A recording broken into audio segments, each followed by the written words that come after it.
Well, it's done. Man, talk about feelings of ambivalence. So, right here is the check. Got 9,000, which is not bad because I went to this internet spot and I got the mileage wrong by 1,780 miles, and they offered me 500 less than Harley did. And they took the seat that had the razor blade slit in it. I didn't wash it. I didn't take that tape off the back fender, protective tape. So I could have done a lot of things that, made it look like it would look in most of my videos. But I just was lazy yesterday and I kind of am bummed out about selling it. So I didn't take any prep time. Didn't even go in there with the pink slip.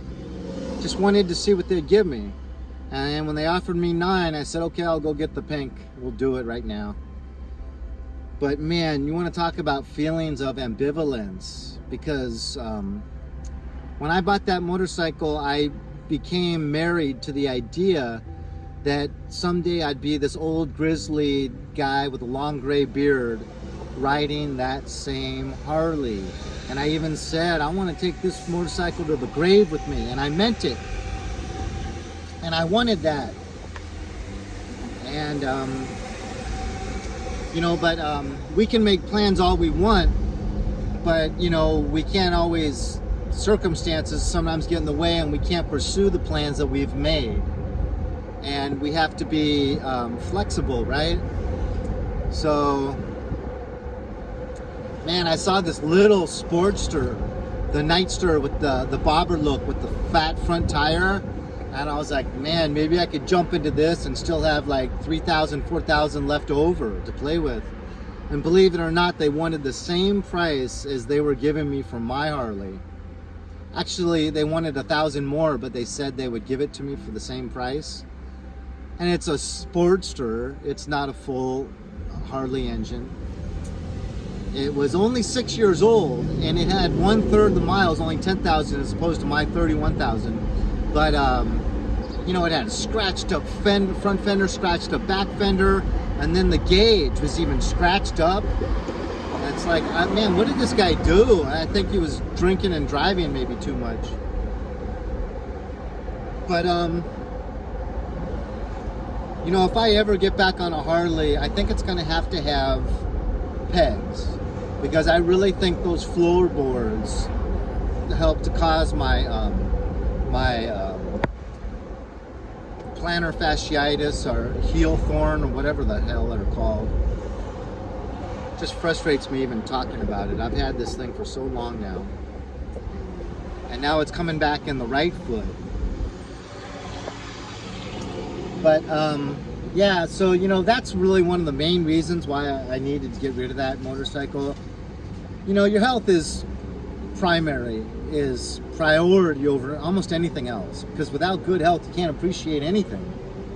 And if that motorcycle, I know at the bottom of my heart that motorcycle is the main reason why I'm limping around now for over a year.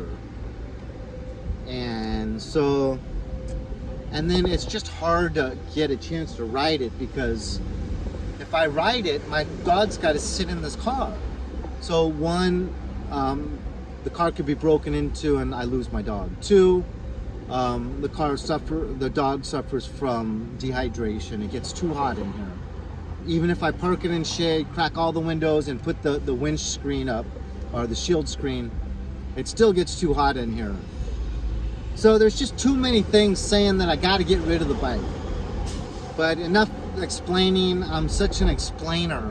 I was raised always being backed into corners where I had to justify my actions and my thoughts. So it's just part of me where I always feel compelled to explain why I did what I did. Yeah, but it's done. Now I got to try to make sure I use this 9,000 as smartly as possible, because basically no matter what I do, I go like 300 to 500 deeper in the hole every month.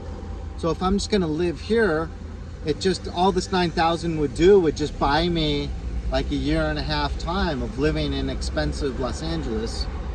Whereas if I use this 9,000 to get relocated somehow and to go and get back into a job and a residence, you know, I could use this to get a step up. Or I could just use it to go travel, you know. So I think I'm going to use it to get a step up and try to get a lifestyle, or not a lifestyle, but a residence. So anyways, on that note, I'll talk to you guys later.